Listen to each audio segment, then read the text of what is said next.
सोमवार का दिन भगवान शिव को समर्पित होता है और सोमवार के दिन सोमवार व्रत कथा अवश्य सुननी चाहिए। साथ ही दूसरों को भी सुनानी चाहिए। इससे भगवान शिव अति प्रसन्न होते हैं और सभी मनोकामना पूर्ण करते हैं। तो चलिए सुनते हैं सोमवार व्रत कथा। एक बहुत धनवान साहूकार था जिसके घर धन आदि किसी प्रकार की कमी नहीं थी, परंतु उसको एक दुख था कि उसके कोई पुत्र नहीं था। वह इसी चिंता में दिन रात रहता था और वह पुत्र की कामना के लिए प्रति सोमवार को शिव जी का व्रत और पूजन किया करता था तथा सायंकाल को शिव मंदिर में जाकर के शिव जी के श्री विग्रह के सामने दीपक जलाया करता था। उसके इस भक्ति भाव को देखकर पार्वती जी ने शिव जी महाराज से कहा, महाराज, यह साहूकार आपका अनन्य भक्त है और सदैव आपका व्रत और पूजन बड़ी श्रद्धा से करता है। इसकी मनोकामना पूर्ण करनी चाहिए। शिव जी ने कहा, हे पार्वती, यह संसार कर्म क्षेत्र है। जैसे किसान खेत में जैसा बीज बोता है वैसा ही फल काटता है, उसी तरह इस संसार में जैसा कर्म करते हैं वैसा ही फल भोगते हैं। पार्वती जी ने अत्यंत आग्रह से कहा, महाराज, जब यह आपका अनन्य भक्त है और इसको अगर किसी प्रकार का दुख है तो उसको अवश्य दूर करना चाहिए, क्योंकि आप सदैव अपने भक्तों पर दयालु होते हैं और उनके दुखों को दूर करते हैं। यदि आप ऐसा नहीं करेंगे तो मनुष्य आपकी सेवा तथा व्रत क्यों करेंगे।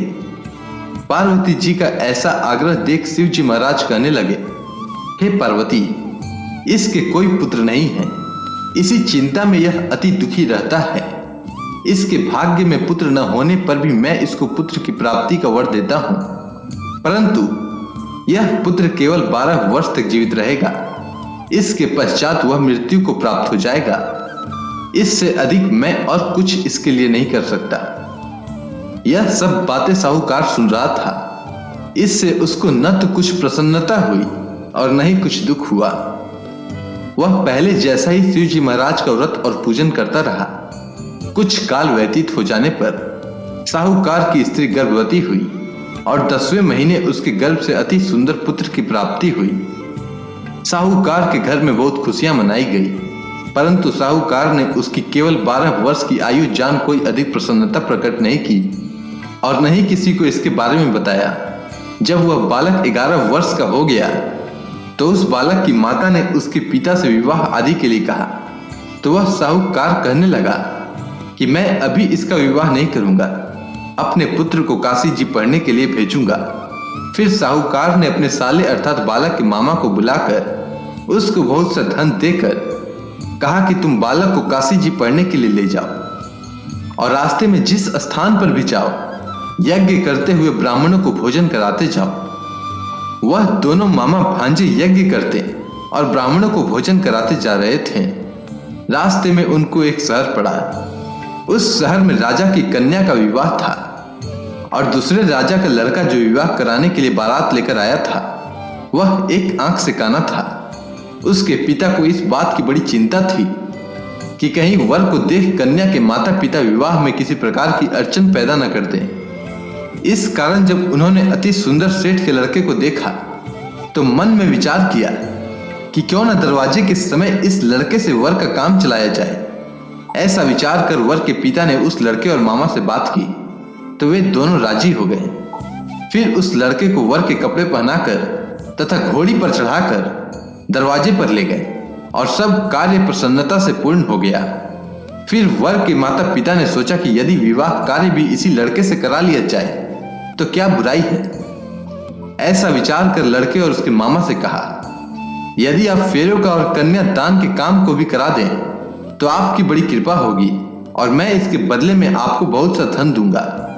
तो उन्होंने स्वीकार कर लिया और विवाह कार्य भी बहुत अच्छी तरह से संपन्न हो गया।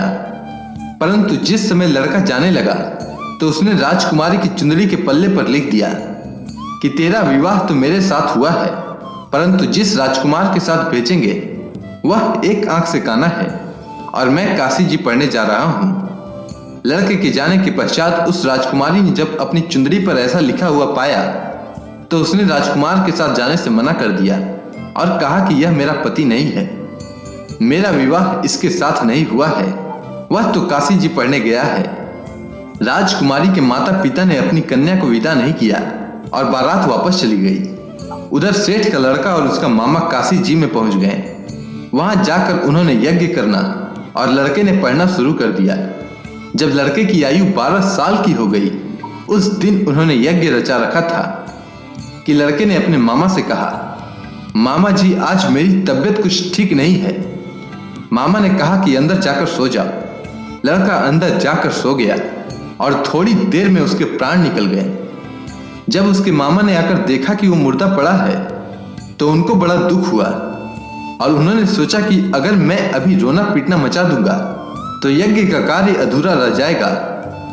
अतः उसने जल्दी से यज्ञ का कार्य समाप्त कर ब्राह्मणों के जाने के बाद रोना पीटना आरंभ कर दिया। संयोगवश उसी समय शिव पार्वती उधर से गुजर रहे थे।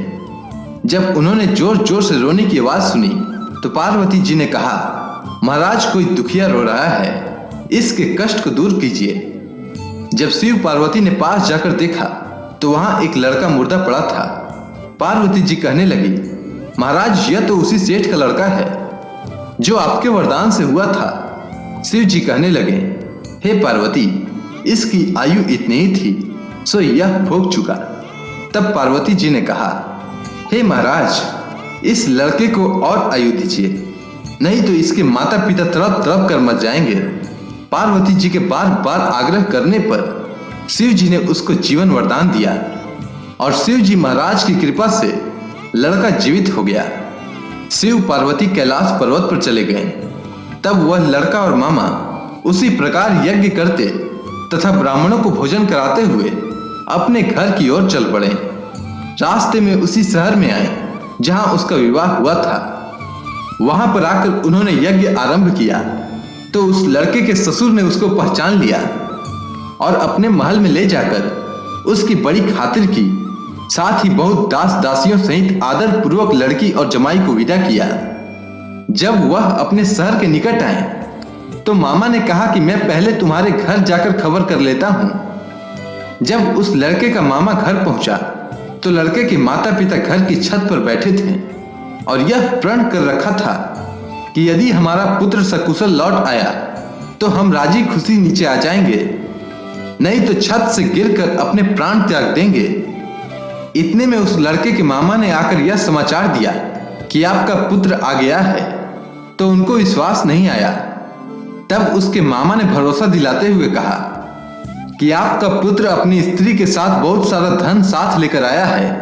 तो सेठ ने आनंद के साथ उसका स्वागत किया और बड़ी प्रसन्नता के साथ रहने लगे। इसी प्रकार से जो कोई भी सोमवार के व्रत को धारण करता है अथवा इस कथा को पढ़ता या सुनता है, उसकी समस्त मनोकामनाएं पूर्ण होती है। अगर आपको यह कथा अच्छी लगी हो तो कमेंट सेक्शन में ओम नमः शिवाय लिखना ना भूलें। धन्यवाद।